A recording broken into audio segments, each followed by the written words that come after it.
This is a Prinz astronomical telescope. This is exclusive to Dixon's, which was the distributor of these Japanese telescopes in the UK. It is a model number 330. It's quite common. And we are now going to unbox it. I have not used it, I have not opened it, so it was in the storage. So let's see how it is. Okay, that's the way it looks. There is a polystyrene cover. Then it comes a kind of booklet.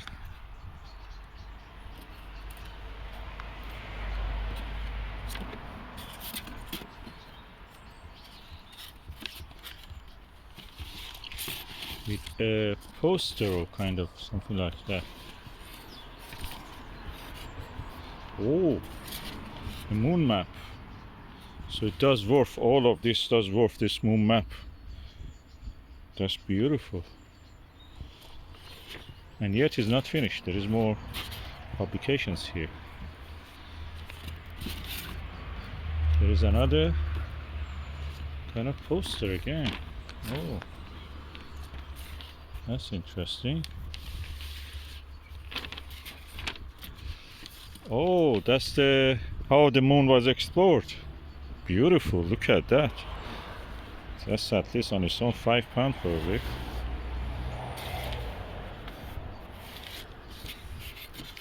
And then when we remove this, we come to the actual telescope. Let's see first what we have here. We have tripod. We have the optical tube assembly with the Azimuth mount attached.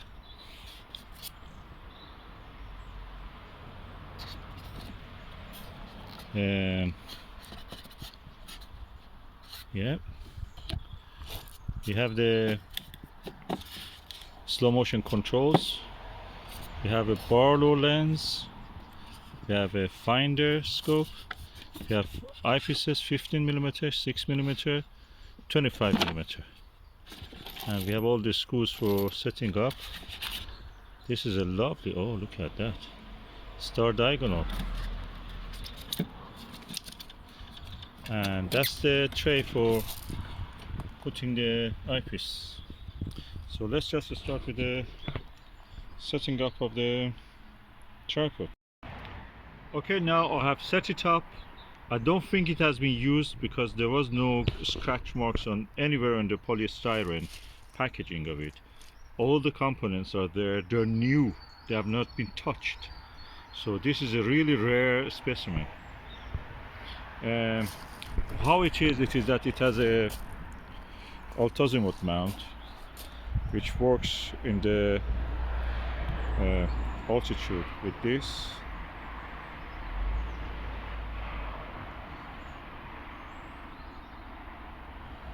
And in the azimuth it works with this.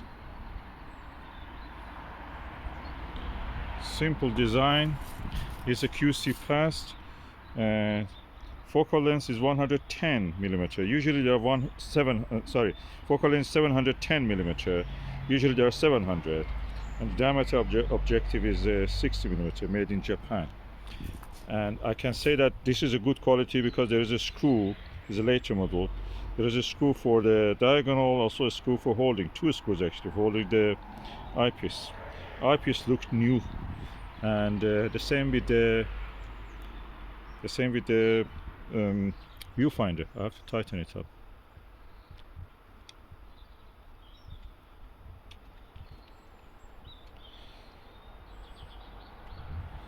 Yeah, and it seems you can actually adjust it by this. There's a kind of like eyepiece style. You can turn it in and bring it to focus, which is rare for a diagonal for a star finder scope. So quite interesting setup.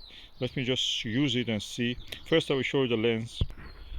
It has a rubber lens cap, which is really good. It's not plastic. It looks like a rubber. And this is the actual lens, as you can see here.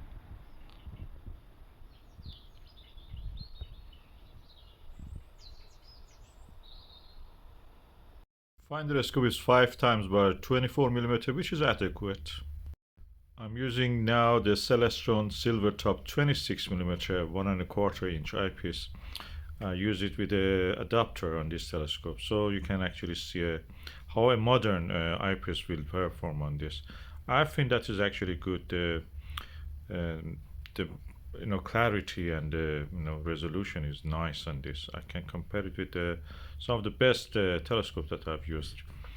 You can see enough details, although it's very dark actually. At the moment it's so dark. The sky is cloudy, it's near the sunset.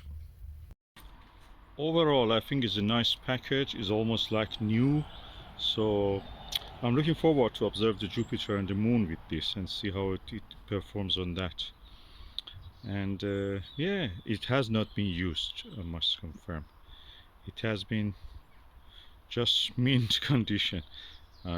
Yeah, I opened it, but that's the way we have to do it. I'm not a collector. I'm an astronomer, amateur astronomer.